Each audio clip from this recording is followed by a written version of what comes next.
Assalamualaikum warahmatullahi wabarakatuh. Teman-teman mahasiswa yang berbahagia, di sesi perkuliahan hari ini kita akan membahas tentang jenis berita. Secara garis besar, ada dua jenis berita. Ketika kita akan membaca koran, kita akan berhadapan dengan berita utama yang dinamakan sebagai headline. Headline umumnya adalah berita yang digolongkan ke dalam berita hard news, yaitu berita yang terpatok kepada waktu atau berita yang nilai beritanya didasarkan pada aktualitas.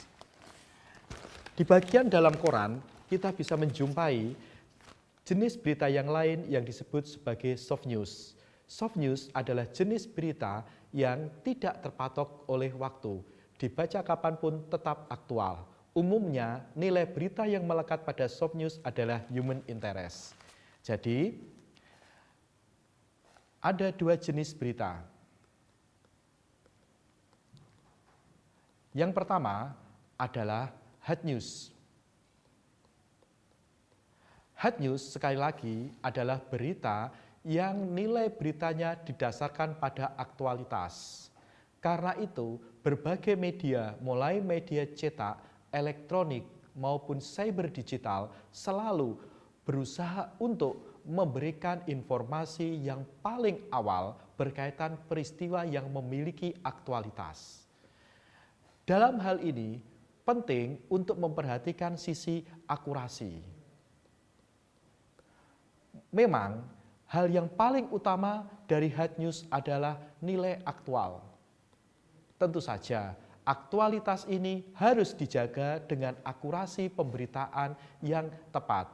Untuk mencapai akurasi ini, jurnalis atau wartawan wajib melakukan verifikasi.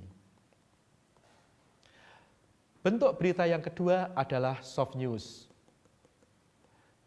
Soft news adalah bentuk berita yang isi beritanya bisa dibaca, ditonton, atau dilihat atau didengar kapanpun tanpa kehilangan nilai beritanya. Sekali lagi, berita soft news adalah berita yang bisa dinikmati oleh audiens kapanpun sepanjang waktu tanpa kehilangan nilai beritanya. Tentu saja nilai berita yang ada di soft news adalah human interest. Human interest ini berkaitan tentang sisi kemanusiaan. Hal-hal yang sifatnya memiliki sisi kemanusiaan tentu saja akan selalu aktual untuk diberitakan. Sebagai contoh, ada seorang astronot dari Malaysia yang mengudara ke angkasa. Dia menjalankan puasa ketika di angkasa luar. Peristiwanya sudah terjadi beberapa tahun yang lalu, tapi human interest-nya selalu aktual untuk diberitakan. Contoh lain, ada pemain sepak bola yang merintis karirnya dari nol. Misalnya, ketika dia bermain bola, dia harus menggunakan sepatu secara bergantian dengan kakaknya. Pengalaman si pemain bola ini mempunyai nilai human interest yang kapanpun tetap bisa diceritakan, tetap bisa dikabarkan, dan yang terutama tetap bisa diberitakan. Sebagai penutup, mari kita ulang. Ada dua jenis berita. Yang pertama adalah hard news atau berita langsung.